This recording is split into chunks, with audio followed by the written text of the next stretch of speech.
A few words on the team implementing the study. So the study is implemented by PPMI, which is a research institute based in Vilnius, Lithuania.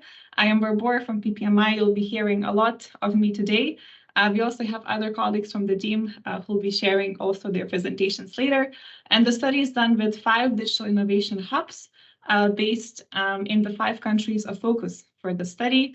So it's Agri-Food DIH in Lithuania, Inomine in Hungary, Siteve in Portugal, DIH for EU in Poland, and FIT EDIH in Romania. So let's begin taking a closer look at the 5 digitalization pilots that we have been implementing in the last 6 months. And please, as I present, feel free to drop questions in the chat. I will try to respond to them as I speak, but also we'll have a short Q&A afterwards as well. So objective of the piloting phase was to test the digitalization good practices that we have gathered in the earlier phases of the Smart Industrial Remoting study in a real-world context. The findings of this exercise will also serve as one of the main inputs into the final output of the study, which will be a digitalization toolbox. And the toolbox will contain practical advice for both companies and digital innovation hubs on SME digitalization. And the pilots were implemented in 5 companies that were selected for this purpose across 5 countries in the scope of the study. And overall, the process lasted for 6 months, beginning with company selection and ending with a workshop here today. And the pilots were implemented in close collaboration between the companies and the hubs themselves. And to measure the results of the pilots, we used the digital maturity assessment tool developed by the Commission and used by the hubs to measure companies' digitalization. And we're happy to report that all 5 companies successfully improved their digital maturity scores during the pilot phase. Finally, we have gathered a total of 27 horizontal takeaways based on the lessons learned that we saw in the pilots, and these takeaways reflect insights for different periods, for different phases of the company digitalization. So the pilots aimed to gather good practices, and the main requirement for the pilots was that it had to be implemented by a company in the industry of focus and in the country of focus.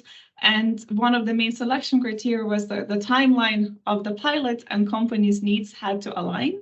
And the timeline for this was that we began with the company selection and design of the interventions in October, and it ran until March of this year. So a closer look at how this looked step by step. So even though officially we began in October, we began scouting potential companies to be selected already in September. So the hubs reached out to the companies within their network to see who is pursuing digitalization opportunities or which companies have specific needs. And in the end, actually one hub, construction, launched an open pilot to select the company as it decided to go beyond its network with regard to construction and launch an open call to identify a suitable candidate for the experiment. We then worked closely with the companies, the hubs worked closely with the companies to actually design the intervention between October and November. And here there were 2 main streams. For more digitally mature companies, the digitalization pilot was very much driven by the companies themselves, as they already had a good idea of what they want to pursue. And in some cases, the pilot was almost a small piece in a bigger puzzle when it comes to digitalization. For smaller and less digital mature companies, the hubs played a big role in a sense that they assessed the company's needs and proposed the potential digital solutions that the companies can implement. In the inception period, the companies and the hubs agreed on the main steps of the pilot, defined the KPIs and identified any potential risks with regard to delays or data collection. And we also performed the first measurement of the DMA scores for the companies.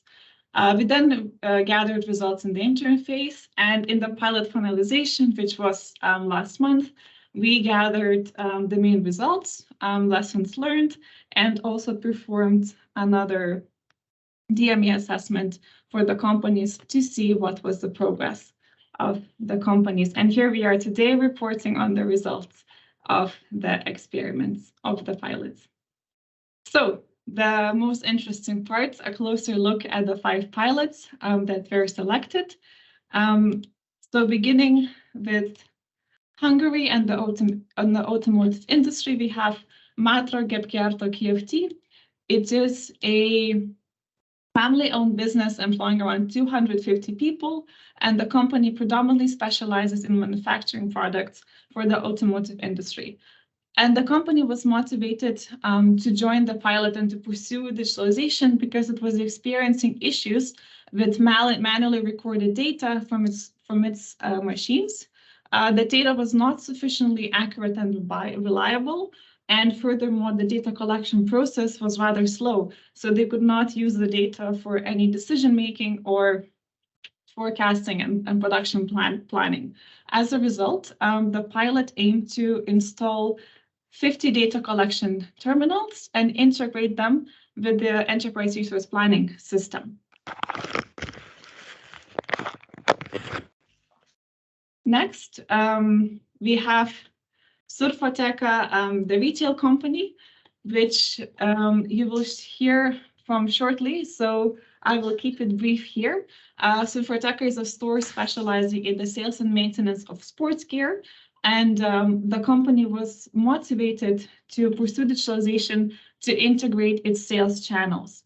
The stocks were managed differently across multiple selling platforms and physical locations, and this sometimes resulted in customers ordering pieces that were actually not in stock. So as a result, the pilot aimed to introduce a centralized cloud-based system for warehouse integration, and this is one of the examples where the company worked really closely with the hub to actually identify what type of solution would best fit its needs.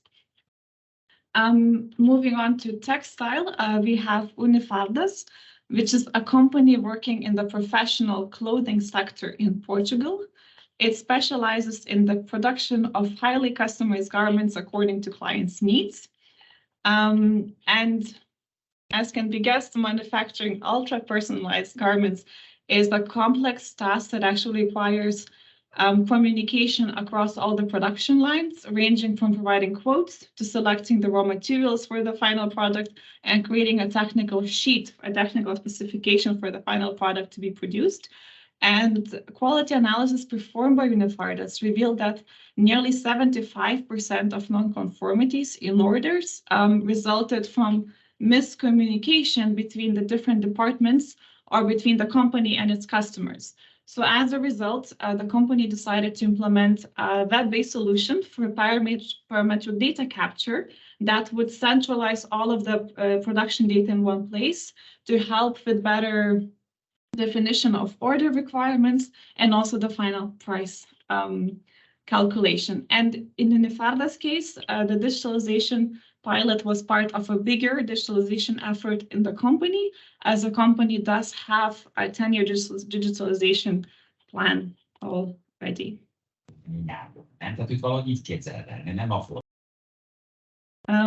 Moving on to agri-food in Lithuania. This is the smallest company of the pilots. It's a micro farm, it's a family farm, and 50 acres of work in Joy is a zero-waste farm which grows its own produce, but it also repurposes products from other farms that are not fit for the market, and they repurpose them into jams or vinegars. And the main challenge for the small farm was that most of its processes are done manually. So it really wanted to improve its business process digitalization, as currently crop monitoring, accounting, regulatory reporting, and other aspects were done in spreadsheets or even on paper. So here the company worked closely with the supporting digital innovation hub and a service provider to implement a quantity and quality management system, AgroSmart. Last but not least, we have Unit H2B, a architecture and engineering company in Romania. which implemented the pilot for construction. And this company was selected through an open call launched by SME. And the pilot focused on the improvement on the use of building information management system by the company. The company had already installed the system and integrated into its working processes, yet it wanted to streamline the use of BIM functions and also expand how it uses BIM for team management, but also for external collaboration. So let's take a look at the results. So as already mentioned, the DMA scores improved for all 5 companies during the pilot phase. And all but one intervention achieved their planned outcomes within the pilot period. So beginning with Matro, the company successfully installed 50 data collection terminals, and they significantly improved troubleshooting and also reduced unit costs and production times. So this is one of the pilots where the benefits are already quite visible, as the representative of the company estimates that the investment will actually pay off as quickly as in 1 year. And as a result of the pilot, the company improved its DMA score by 3 percentage points. So Pateka, again, I will try not to disclose too much, even though it's very tempting. The company had one of the biggest increases in its DMA score by 12 percentage points.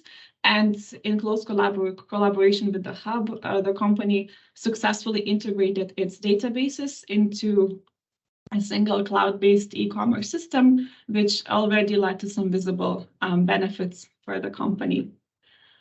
Unifardes is the one company that did experience some delays in the implementation of its foreseen digital solution. So the company did successfully implement the parametric models, but it still has to conduct beta user testing in April. Nevertheless, as mentioned, the company is continuing with the digitalization. So even though it did not achieve maybe the desired results in the pilot phase, that does not mean that the intervention actually stopped. There were simply some delays. And the main cause for the delay was due to the fact that the initial digital intervention plan that was developed by the company did not foresee how time-intensive the collection of data needed to construct the parametric models would be. The company was working also with an external provider, and there also the collaboration, kind of the initial phase of establishing the collaboration took a little bit longer than expected. Nevertheless, still, the company saw an increase in 2 percentage points of its DMA score during the pilot phase. Looking at 50 acres of work and joy, this is one of the companies that had the biggest increase in its DMA score, a full 19 percentage points. And this is because the digital pilot affected all aspects of the farm's management. So the quantity and quality farm management system, AgroSmart, affected all aspects of the farm. And the initial phase of the pilot was quite resource intensive for the farm owner, as it had to map and collect the data and input into the system. And the data was really stored in various places on the farm. So the farmer was really learning a lot. Nevertheless, it's already shared that it sees quite a few benefits of digitalization, and it's really evident in its DMA score. And the farmer will continue receiving support from the hub and from the company until November 2023. As in agriculture, it wants to go through the entire season of planting, but also harvest, to ensure that the farmer is comfortable with all functions of the system and also can use it to forecast the next season. Finally, Unit H2B worked closely with the SME and also BIM-Tech Association in Romania during the pilot, and implemented a total of 8 new BIM cases into its workflow, and also adopted a new BIM collaboration method. It's also worth highlighting that the company already started a project during the pilot phase in which it is collaborating with another engineering company in Romania by fully using BIM. So overall, the company improved its DMA score by 3 percentage points. So this is the 5 pilots, and these are the main results from the pilots. You will hear later from Rūta on the actual main insights and lessons learned that we gathered through these pilots, and you will also shortly hear from Surfoteka and Przemek representing DIF4U on the collaboration between a hub and a company in those pilots. Now I think we still have a little bit of time for questions. So Rūta, let me know if you have any questions that appear from the audience. I see there are some in the chat. Yes, hello everyone. So there's several questions in the chat. Let's see how many we can get through. The first one was, why was construction sector chosen for Romania? And I guess in more general terms, why were the country industry pairings chosen? Yes, good question. So this is actually linked to the original design of the study. So in the initial phases of the study, we were focusing on 5 industries as represented here, and we did an analysis of for which countries these industries are important, and in which countries the SMEs in these industries are less digitalized. So as a result, we selected construction industry in Romania, as it is an industry with quite low digitalization scores, and that was how we approached the next steps of the study. All the countries are linked by industry and the country. Right, and then we had another question from the chat as well, was regarding whether these companies, all of them are SMEs, and whether these were the first digital solutions that were implemented in these companies. Indeed, great question, and actually important detail. So all companies are SMEs, with Matro being the one company that has 250 employees. So it's more of a medium-sized company, or already leaning towards a large company, and the rest of the companies are SMEs or even micro enterprises. In the case of Surfoteka, it has 6 employees, or at the time of the pilot, it had 6 employees, and also 50 Acres of Work and Joy has 2 employees there, so it is also a micro farm. And looking at the actual digitalization, so the picture varies as well. In some companies, for example, in 50 Acres of Work and Joy, the digital solution was almost a first step in digitalization. The company was of quite low digital maturity. They were using the governmental portal to submit their accounting sheets, for example, but otherwise everything was done manually in the company. And also the learning curve, and hence also, as you see in the DMA, the increase was one of the largest ones because the company really underwent a steep learning curve. In other companies like Unifardas, for example, Unit H2B or Matro, all of these companies already had quite a few digital solutions implemented. And for them, the pilot was kind of a continuation of their digitalization journey. And again, it's also visible from the DMAs that the increases were smaller because there the interventions really focused on further improving the adoption of digital technologies. And then we had a third question, which related to whether these were the DMA scores were the only KPIs we measured, or whether we looked at additional KPIs as well. Absolutely. So for each of the companies, we used the inception phase to actually discuss and agree on the main digitalization steps, but also to define the KPIs, not just looking at the DME, but actually define the expected KPIs for each company, depending on the type of the pilot that they were planning. So for example, for Unit H2B, the KPIs were linked to the use of BIM and how many use cases they expect to explore during the implementation months.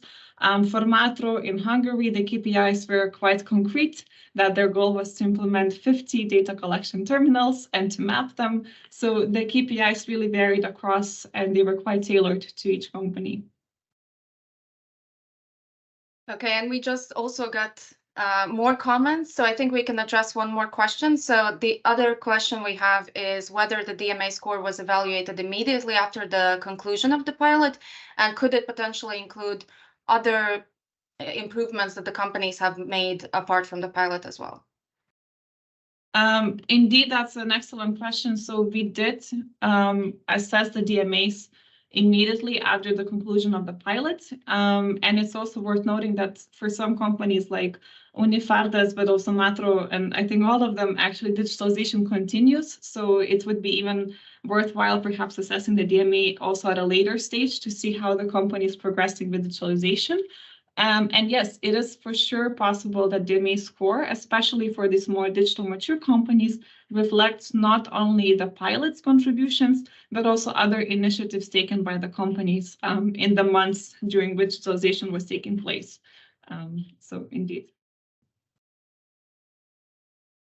So in this session, for the second part of the day, we will hear the stories and the main lessons learned we gathered from digitalization pilots. And afterwards, we will have a panel discussion between the hubs and a company, Unit H2B, that we're implementing the pilots to further discuss some of the lessons learned and maybe to also react to the questions that we have in the chat. So I will hand over to my colleague Rūta for the next part of the presentation. Thank you, Barbora, and welcome back from the break, everyone. So I will present the main findings from the 5 digitalization pilots that were supported as part of this study.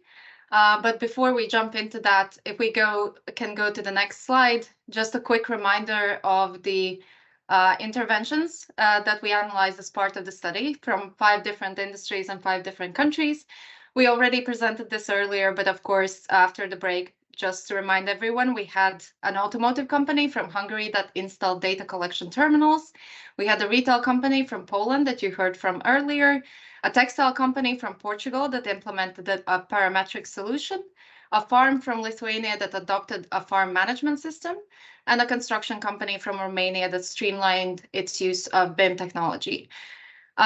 I previously said that Surfoteka was a success story, but in fact, all of these pilots are, as they managed to achieve quite a lot in the short time period allocated to the pilots. And I believe the lessons learned from these interventions really helped to connect the research and our previous work to the day-to-day realities of SMEs, and hopefully you will find also interesting. Moving on to what we actually did to analyze these lessons learned. If we can go to the next slide. Yes, thank you. Throughout the pilots, the companies and hubs provided us with plenty of information. So their plans, their KPIs, risks, lessons learned, success factors, different challenges they encountered, and so on. And we collected all of this information and synthesized from it 27 horizontal takeaways or lessons learned across 5 digital transformation processes, which are planning, implementation, cooperation, capacity building, and management. And well, this probably seems familiar to you because we just asked you during the break in the poll, which one of these you find the most challenging. And interestingly, we have quite a lot of people who said all of the above. So certainly there are challenges in any of these steps that need to be addressed. We also had a lot of people saying implementation is very challenging. So that's very interesting as well. And of course, you know, this is the biggest chunk that needs to be worked on. On the other hand, we had very few people saying cooperation was a challenge. So I guess that's good news that cooperation is happening and it's happening successfully. But yes, thank you for sharing your ideas during the poll. I think this will align to some extent to what we discuss further. What I will do now is I will go one by one through each of these processes and share the key takeaways as well as some illustrative examples from the pilots that we had. I cannot go in depth in all 27 of them, but I'll try to provide an overview. And of course, if you have any questions, as always, feel free to drop them in the chat. So moving on to the first stage, which is planning. So the first reflection here that we had is about how SMEs decide to digitalize. And this is also something we touched on in the breakout rooms. What we observed in the pilots, as well as in previous stages of the project, when we analyze best practices, is that SMEs often digitalize in response to a direct business need or because they perceive digitalization as a must-have, as a necessity, as opposed to it being part of a longer-term strategy. Furthermore, for the least digitalized companies, in our sample, Surfoteka and 50 Acres of Work and Joy especially, the hubs played a very important role in terms of convincing these companies that digitalization is something that is very important for them and that they need to adopt these technologies. So in essence, SMEs use their strength and flexibility to digitalize somewhat reactively instead of it being part of a longer-term planning. In fact, only one of the companies that we had, you can see on the screen, Unifardas, had a long-term digitalization strategy written down that it was executing through a series of projects. We also had one other company considering developing one after the pilot was over. But overall, this is also based on our previous research, not especially common that there's a huge written down strategy that is very detailed that guides the company's decisions to digitalize. When it comes to intervention-specific planning, the situation is also quite similar. So companies and hubs emphasize the need to carefully assess the as-is state during intervention planning to avoid delays and hidden challenges, which was the case in some of the pilots, and that it's really important to really pay attention to this stage.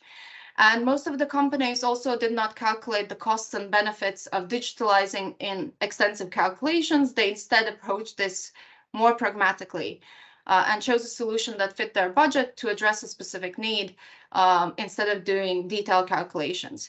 An exception here is Matro, the automotive company that estimate the efficiency gains terminal installation would bring and foresaw that the intervention would pay off within 1 year. But something that we heard from some of the companies was that because these digitalization projects often run in parallel to other initiatives and are being often driven by managers or owners of the companies, they don't always have the time or the means to do these kind of calculations or extensive planning before an intervention starts. Finally, briefly, just to reflect, because this came up both in the chat and in our breakout room discussions on the DMA. As you saw, in the case of what we measured, the digital maturity assessment improvements were the biggest for the companies that had the lowest initial starting point. At least from the companies that we observed, this was the case. And nonetheless, all companies kind of agreed that this is a good tool to pinpoint gaps and keep up track of progress. But nonetheless, it is important to note that it may not capture more granular progress that still happened within these pilots. For example, when companies improved already implemented technologies or when they improved already digitalized processes, because this would not be captured in the maturity assessment. So moving on to implementation, the second step. The first challenge our companies ran into was identifying the correct solution, something that fit their budget, their needs, and could be implemented easily and fast enough. To give an example, the automotive company Matro chose a supplier that had experience with similar companies to make sure that it could address their needs. And they also chose to retrofit existing machinery with data collection terminals instead of adopting completely new machinery because they thought this would be more cost effective. The second challenge was finding a common language, so to say, with solution providers. Of course, solution providers that may be used to dealing with larger companies or just in general used to using technology terms need to adapt a bit when it comes to dealing with SMEs, who often, or sometimes at least, again, because they have less, they have often business people taking care of these digitalization initiatives, prefer to speak in a business language and are interested in addressing direct business needs. So this is something that is the most convincing for them. But then finding this common language becomes a bit of a challenge. And in at least one of the cases that we had, the hub played an important role as sort of the translator between the company and the solution provider. The third challenge, and this relates back to assessing the as-is situation accurately during planning, was that some companies underestimated the amount of time that the pre-deployment phase would take. And what we mean by pre-deployment is things like standardization, defining what data will be needed, and gathering the necessary data before the solution can be fully deployed. So this step in some cases ran a bit longer or took more resources than initially planned. And then fourthly, persevering through productivity losses. As we all know, implementing a new solution can mean some operational reduced capacity. So, for example, the agri-food and construction companies in our sample had to persevere despite not experiencing immediate operational improvements from the digital technologies. And one advice that some of the companies gave is, since digital technology implementation can lead to these short-term productivity losses, that it's useful to plan it outside of the busy season. of the company's operations to make sure that this loss is not as big. And of course, the good news is that despite initial productivity losses, all companies experienced or plan to experience notable operational improvements as a result of the technologies they implemented during the pilots. Moving on to the third one, collaboration. And I think we all in the breakout rooms discussed this to some extent. And, you know, in the poll, people did not perceive it to be the biggest problem. But of course, this is especially important since digital innovation hubs played a very key role in supporting the pilots in this study, but also more broadly in Europe play a very key role in promoting digitalization for small and medium-sized companies. The first thing we noted here is that it's important for hubs to build a wide network, not just of companies, but also solution providers and other actors in the ecosystem, and that they can help connect SMEs to that wider network of other companies, solution providers, support organizations, etc. Yet, of course, doing this can be challenging, and reaching out to actors that have not previously been in the network, which often include companies of low digital maturity and SMEs, is something that's quite challenging. And I wanted to kind of share one of the examples we had, which is from the construction industry, where the hub actually organized an open call procedure to find a company to participate in the digitalization pilot as a way to find someone that possibly wasn't part of their network before. And then finally, another aspect we noted is, and I hope we can explore this further in the panel later, we touch upon it also, at least in my breakout room, is that companies, of course, wish to receive quite tailored and streamlined support. They want the hubs to adapt to their business needs. They want it to not take too much of their capacity to digitalize. They want a lot of help.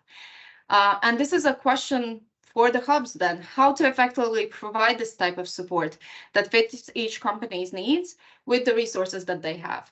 And I think this is a very good discussion. I hope we will continue in the panel later on. Then moving on to the fourth process, capacity building. Of course, as we've touched upon in every single presentation before in the study, ensuring the right capacity and the skills needed is a key success factor for successful digitalization. And there are mainly three avenues that this can happen. So one is to secure the skills externally. This can be through the hubs, through other support organizations, solution providers, consultants, etc.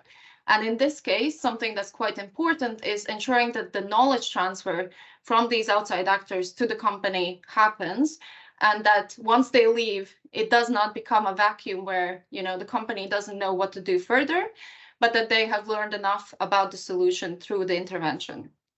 The second option is to upskill your existing staff via trainings, online resources, existing tools.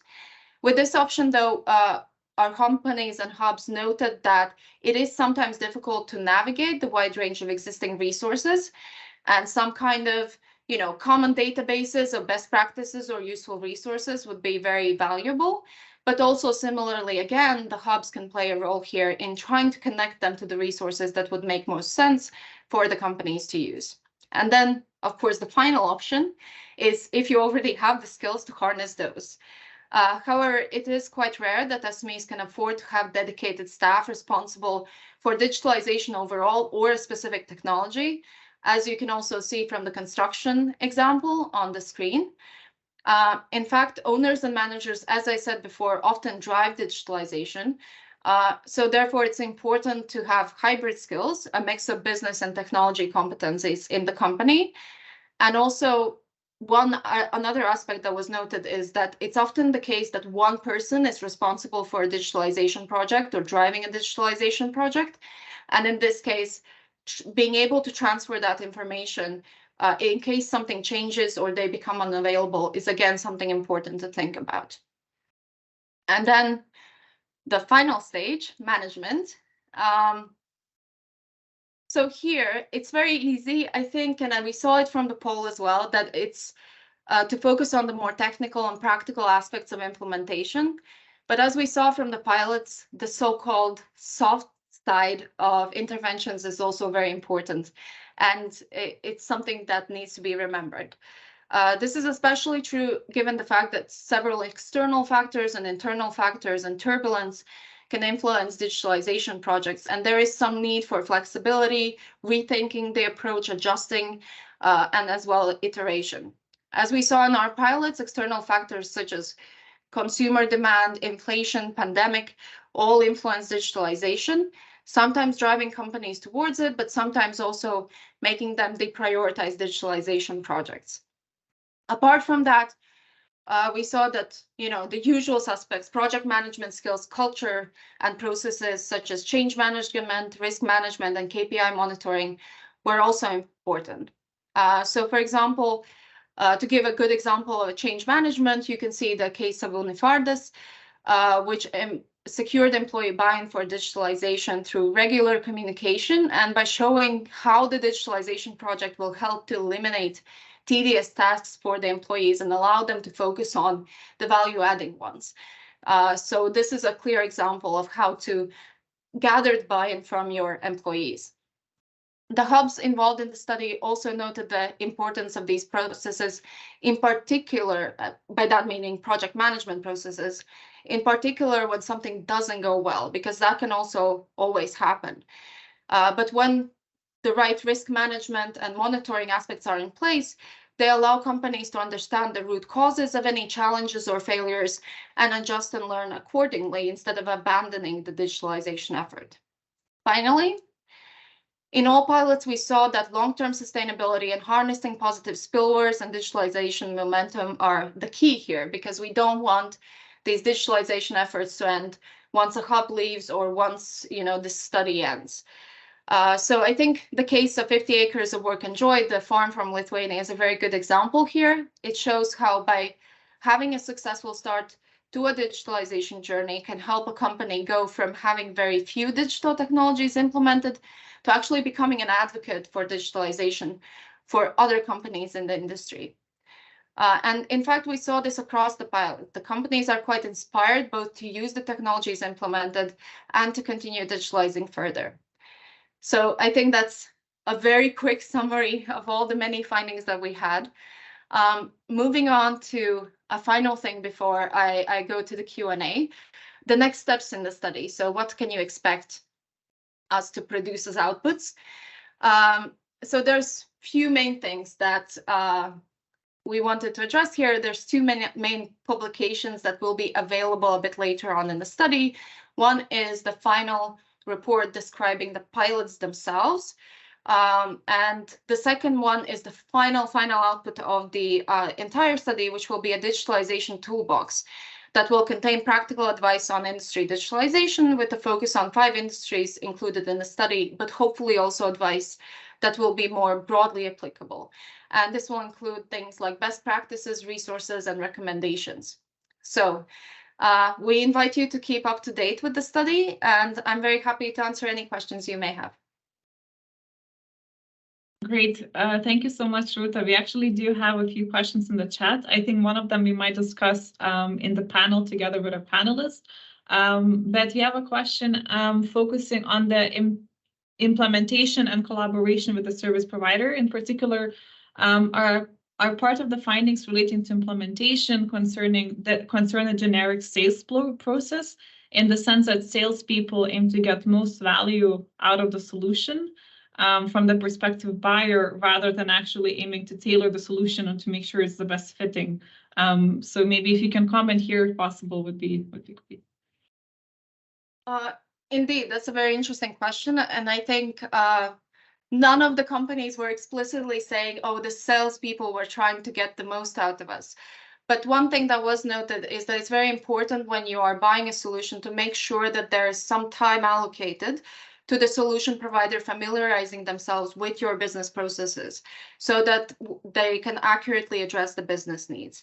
Another thing that was noted was that, again, hubs can play a very important role here in helping the companies interpret the technology offering and what's available on the market. Because again, it is not always the easiest thing for an SME to do. And the hubs can really help try to make sense of the wide range of tools that may be available. Great. And there's 2 more questions, but I think I will leave them for the panel because it will be interesting to hear the hub's experiences.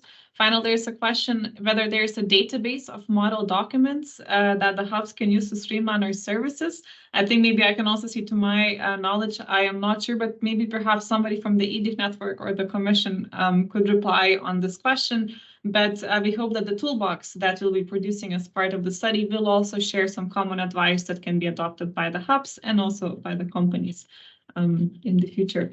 So thank you, Rūta, so much. We will now move on